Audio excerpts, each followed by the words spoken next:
क्या आपको पता है रदरफोर्ड ने एटम के अंदर न्यूक्लियस की खोज कैसे की? आपको पता है? कमेंट में बताओ। स्टार्ट करते हैं। अगर मैं बात करता हूँ रदरफोर्ड ने एटम के अंदर न्यूक्लियस की खोज पता कैसे की? रदरफोर्ड ने गोल्ड फॉइल पर अल्फा पार्टिकल बॉम्बेड किए। बॉम्बेड का मतलब बहुत स्पीड से एकदम डायरेक्ट अल्फा गोल्ड फॉइल पर अल्फा पार्टिकल को क्या करा? एकदम भेजा। समझ में आ गया? एकदम भेजा। जब भेजा कुछ अल्फा पार्टिकल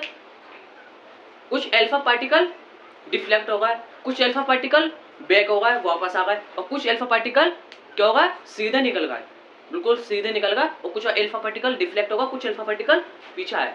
समझ में आ गया? तो रदरफोर्ड को इससे कुछ कंक्लूड मिला कि एटम के अंदर एक डेंस बहुत छोटा पॉजिटिवली चार्ज बैठा हुआ है, जिसे इन्होंने क्या? न्यूक्लियस। समझ में आ गया? और आपको पता ही होगा न्यूक्लियस के चारों तरफ क्या होता है? इलेक्ट्रॉन घुमा हुआ होता है। समझ में आ गया? तो इससे क्या पता चला? न्यूक्लियस के चारों तरफ क्या? इलेक्ट्रॉन घुमा हुआ है। ओके। और आपको पता ही होगा रदरफोर्ड ने एक बात और की, एटम का ज्यादातर हिस्सा एम्प्टी स्पेस है। एम्प्टी स्पेस का मतलब बिल्कुल खाली है। ओके। और इसने एक चीज और बताई, रदरफोर्ड ने बताया जो एटम होता, सॉरी जो न्यूक्लियस होता है, इसके चारों तरफ क्या होता? इलेक्ट्रॉन रिवॉल्व करता। और लेकिन रदरफोर्ड ने सब कुछ बता दिया, लेकिन रदरफोर्ड ने अपने एटॉमिक मॉडल की स्टेबिलिटी एंड लाइन स्पेक्ट्रम को नहीं बताया। ये दो बात बहुत इंपॉर्टेंट है। क्या नहीं बताया? ये लिमिटेशन थी, स्टेबिलिटी एंड लाइन स्पेक्ट्रम को नहीं बताया। अगर बात करता हूँ स्टूडेंट रदरफोर्ड एटॉमिक मॉडल, अगर बात करता हूँ मैं think of an atom like this. Think का मतलब किस तरह हम सोच सकते हैं एटम कैसा है। अगर बात करता हूँ एटम के अंदर जो सेंटर होता, एटम के अंदर एक सेंटर होता, सेंटर के अंदर टीनी छोटा डेंस और पॉजिटिवली चार्ज न्यूक्लियस है। अगर बात करता हूँ जैसे फॉर एग्जांपल ये सेंटर हो गया, एक शेल, दो शेल और ये तीन शेल, ये हमने शेल बना दिए और बीच में सेंटर को मान सकते हैं न्यूक्लियस। ये जो सेंटर है उसे हम क्या मान सकते हैं? न्यूक्लियस। और ये जो होगा ये क्या होगा? इलेक्ट्रॉन। मैंने आपको क्या बताया था? सेंटर जो हमारा एटम होता है, एटम के अंदर जो न्यूक्लियस होता है उसके चारों तरफ क्या होता? इलेक्ट्रॉन होता। ये इलेक्ट्रॉन हो गया, ये भी इलेक्ट्रॉन, बीच में क्या हो गया? न्यूक्लियस। और जो न्यूक्लियस को हम पॉजिटिवली चार्ज कहते हैं। आउटसाइड इलेक्ट्रॉन, अगर बात करता हूँ आउटसाइड क्या? आउटसाइड में electron between nucleus and electron mostly empty space. Rutherford ने एक चीज और बताई, जो न्यूक्लियस होता, न्यूक्लियस और इलेक्ट्रॉन, एक न्यूक्लियस हो गया, इलेक्ट्रॉन हो गया, जो बीच का जो स्पेस था, जो बीच का जो स्पेस है, ये जो बीच का स्पेस है क्या? एम्प्टी स्पेस, बहुत खाली स्पेस है। आपको दिख गया?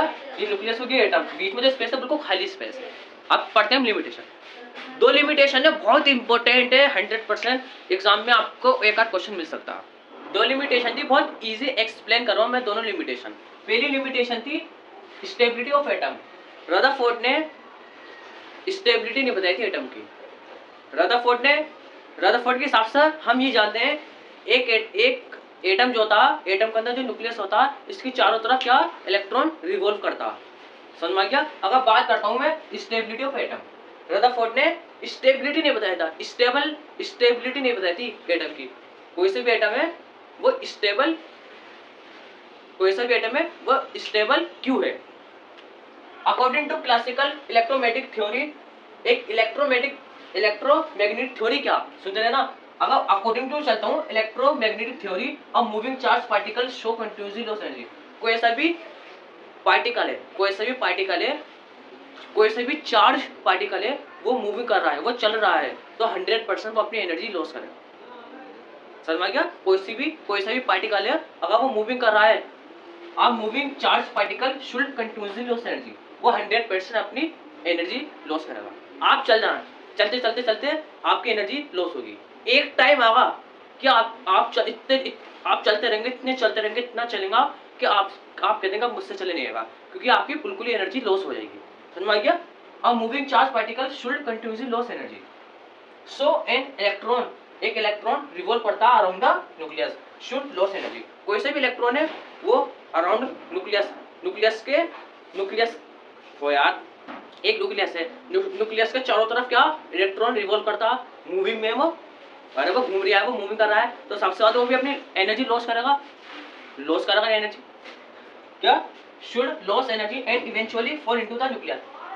क्या करेगा देखो, so an electron revolving around the nucleus should loss energy, क्या होगा वो अपनी लॉस करेगा energy and eventually fall into the nucleus. एक टाइम आएगा वो अपनी कोई से भी इलेक्ट्रॉन है वो घूमता रहेगा न्यूक्लियस के चारों तरफ घूमता रहेगा, और एक टाइम आएगा कि वो अपनी एनर्जी लॉस कर देगा। एक टाइम आएगा कि वो अपनी एनर्जी लॉस करते करते वो न्यूक्लियस के पास आ जाएगा बिल्कुल। ये न्यूक्लियस है, घूम रहा है इलेक्ट्रॉन, घूमते घूमते घूमते एनर्जी वो अपनी लॉस कर रहा है। जब अपनी इसकी एनर्जी लॉस होती रहेगी, एक टाइम आएगा वो न्यूक्लियस के पास आ जाएगा। अगर कोई से भी इलेक्ट्रॉन अगर न्यूक्लियस के पास आ जाए तो वो एटम जो है, अरे एटम के अंदर तो होता है न्यूक्लियस और इलेक्ट्रॉन, कोई से भी न्यूक्लियस के पास आएगा इलेक्ट्रॉन, कोई से भी इलेक्ट्रॉन है वो घूमते घूमते न्यूक्लियस के पास आ गया तो वो जो एटम है हो जाएगा अनस्टेबल हो जाएगा। लेकिन एटम इज स्टेबल, एटम जब भी स्टेबल है, ऐसा क्यों? अरे हमें 100% पता है इलेक्ट्रोमैग्नेटिक थ्योरी ये कहती है कोई से भी इलेक्ट्रॉन है वो घूमता अपनी लॉस एनर्जी, वो अपनी एनर्जी लॉस कर रहा है, वो एनर्जी लॉस करते करते वो न्यूक्लियस के पास आ जाएगा। सबसे पहले जब इसकी एनर्जी लॉस हो रही है वो न्यूक्लियस के पास आ जाएगा तो वो एटम क्या हो जाएगा, अनस्टेबल हो जाएगा। लेकिन ऐसा कुछ नहीं, but atom is stable, atom stable है, समझ में गया? यही लिमिटेशन थी, एटम स्टेबल है। रदरफोर्ड बेचारे बस यही नहीं बता पाए एटम स्टेबल क्यों है, समझ में गया? अब पढ़ते हैं हम सेकंड लिमिटेशन। हमारा सेकंड है limitation line spectra. Line spectra क्या? Rutherford model could not explain the discrete line spectra of atom. जो लाइन स्पेक्ट्रा था, लाइन स्पेक्ट्रा क्या सेकंड लिमिटेशन है। रदरफोर्ड का जो मॉडल था एक्सप्लेन नहीं कर पाया था लाइन स्पेक्ट्रा ऑफ एटम। कुछ नहीं समझ आया, सिर्फ 1 मिनट में समझा देता हूँ, सिर्फ 1 मिनट में। तो उस टाइम आपको क्या बता दिया था, मैं आपको इजी तरीके से समझा सकता हूँ अपने मुंह से। आपको एक चीज पता होनी चाहिए, जब कोई सा भी एटम होता है उसे हम एनर्जी देते हैं, क्या उसे एनर्जी मिलती है। जब कोई सा भी एटम होता है हम उसे एनर्जी देंगे, क्या उसे एनर्जी मिलेगी। जब उसे एनर्जी देते हैं एटम के पास, जब कोई सी भी एनर्जी आती है तो वो क्या करता, स्पेसिफिक वेवलेंथ, जो स्पेसिफिक वेवलेंथ होती है, स्पेसिफिक वेवलेंथ की जो लाइट होती है, कुछ ही वेवलेंथ की जो लाइट होती है उसे इमिट करता।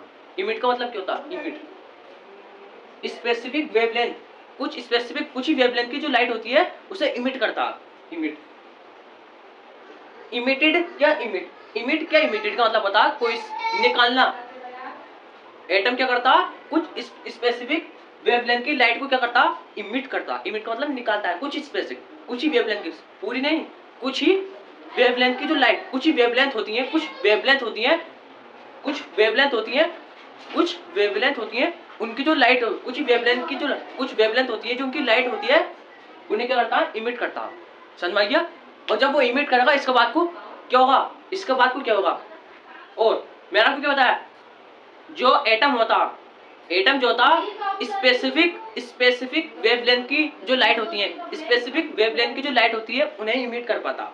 अगर बात करता हूँ स्पेसिफिक वेवलेंथ, कुछ ही वेवलेंथ की जो लाइट होती है, साफ सी बात है, कुछ ही वेवलेंथ की होती है, आपको पता होगा वेवलेंथ की होती है, कुछ ही वेवलेंथ की जो लाइट होती है उन्हें ही इमिट कर पाता। इमिट का मतलब क्या होता है? इमिट का मतलब आता है कोई सी भी चीज को निकालना। वो कुछ ही स्पेसिफिक वेवलेंथ की लाइट को क्या करता है, इमिट करता। क्या इमिटेड का मतलब निकालता। इसके बाद क्या होता है, हमें ब्राइट लाइट्स दिखती हैं, कुछ ब्राइट लाइट्स दिखती हैं, उन्हें ही हम क्या कहते हैं, लाइन स्पेक्ट्रा। मैंने आपको ये बताया, रदरफोर्ड हमें एक्सप्लेन नहीं कर पाए लाइन स्पेक्ट्रा ऑफ एटम। जब कोई से भी एटम के अंदर से ब्राइट लाइट्स निकलती है वही हमारा क्या होता, लाइन स्पेक्ट्रा कहलाता। समझ में आ गया? अगर मैं बात करता हूँ, मैं आपको फिर से बताऊँ, एनर्जी एटम, कोई सा भी एटम होगा वो एनर्जी लेगा, उसके बाद स्पेसिफिक वेवलेंथ की जो लाइट होगी उसे क्या करेगा, इमिट इस पे कुछ ही वेवलेंथ की लाइट, पूरी नहीं, कुछ ही वेवलेंथ होगी, उसकी जो लाइट होगी उसे इमिट करेगा। सबसे पहले जब उसे एनर्जी मिल गई, कोई से भी एटम को एनर्जी मिल गई, वो क्योंकि बहुत पावरफुल हो गया, वो कुछ ही वेवलेंथ की जो लाइट होगी उसे इमिट करेगा, लेगा, उसे निकालेगा। इमिट का मतलब निकालेगा। उसके बाद हमें क्या दिखेगा, ब्राइट लाइट का हमें हमें ब्राइट लाइट मिलेगी। ब्राइट लाइट माने तो हमें कुछ लाइन स्पेक्ट्रा दिखेगा, ब्राइट लाइट हमें कुछ दिखेंगी, वही हमारा लाइन स्पेक्ट्रा। और रदरफोर्ड ने क्या करा, रदरफोर्ड ने हमें एक्सप्लेन नहीं कर पाया, रदरफोर्ड हमें एक्सप्लेन नहीं कर पाया लाइन स्पेक्ट्रा। समझ में गया? जो ब्राइट लाइट्स निकली थी वो हमें एक्सप्लेन नहीं करता है रदरफोर्ड, और उसे एक्सप्लेन करा bore atomic model. Bore atomic model ने हमें एक्सप्लेन करा स्पेशली हाइड्रोजन। स्पेशली हाइड्रोजन क्या? हाइड्रोजन का एटम। समझ में गया? हाइड्रोजन का एटम जो था बहुत यूनिक एटम होता है हाइड्रोजन का, तो एक्सपेरिमेंट किससे हुआ था? Hydrogen atom. समझ में गया? तो आज की वीडियो में इतना रहने देते हैं, आज की वीडियो में इतना रहने देते हैं। अगर आपको वीडियो अच्छी लगी तो लाइक कर देना, सब्सक्राइब कर देना। अगर थोड़ा बहुत आपको समझ में नहीं आया तो कमेंट में जरूर बताना, और बस इतना ही, सब्सक्राइब जरूर कर देना।